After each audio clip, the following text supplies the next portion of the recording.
देखिए निगरान हुकूमत से हम कैसे राब्ता करें, वहाँ तो हमें पता ही नहीं है कि हुकूमत है किसकी, क्योंकि ये तो अपने ही में से ही निकलेंगे तो हमारी तरफ देखेंगे ना, तो कभी इलेक्शन के चक्करों में, कभी कोर्टों के चक्करों में, ये तो उसी में नहीं, लगे हुए आप होते हैं। या राब्ता तो करेंगे ना, ऑब्वियसली आप दरवाजा तो खटखटाएंगे, देखिए लेटर तो राब्ता तो लिखेंगे, देखिए प्रेस कॉन्फ्रेंस के जरिए मैसेज देंगे, राब्ता तो आपने करना है। अंजुमन ताजरान पाकिस्तान जो है वो राब्ता मुस्तकिल कर रही है, पूरे पाकिस्तान से राब्ता चल रहे हैं, हम हर जगह पे, हर फोरम पे उठाया जा रहा है, नेशनल लेवल पे भी और सूबाई लेवल पे भी। लेकिन बात वही आती है कि उनको फुर्सत मिले जब ना, कि ताजिरों के लिए उनको अपने में से ही फुर्सत नहीं आती। अब देखें वजीर आला का जो है, वो सिंध के वजीर आला का देखें, वो काम ही नहीं है जिसपे इनको बहुत ज्यादा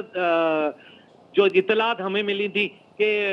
आला हुक्काम ने भी उनको शटअप कॉल दी थी कि ये काम आपका नहीं है, कि जहां छापे मारते चले जा रहे हैं। स्मॉल ट्रेडर्स जितने भी है ना, उनके पास तो इस वक्त अपनी दुकानों पे माल रखने के लिए पैसा नहीं है, वो सारे पीछे से उनको हिलाई जाती है डोरियां। वो बहुत बड़ा माफिया है। जैसे अभी आप दूध की बात कर रहे थे, तो मीर साहब ने जैसे कहा कमिश्नर के वहां पे, अब कमिश्नर ऑफिस के अंदर में मुझे कोई दुकानदार का नुमाइंदा बता दे जो जेन्युइन दुकानदार का, दूध वालों का नुमाइंदा बैठा हुआ हो। जिन इदारों को छूट दी जाती है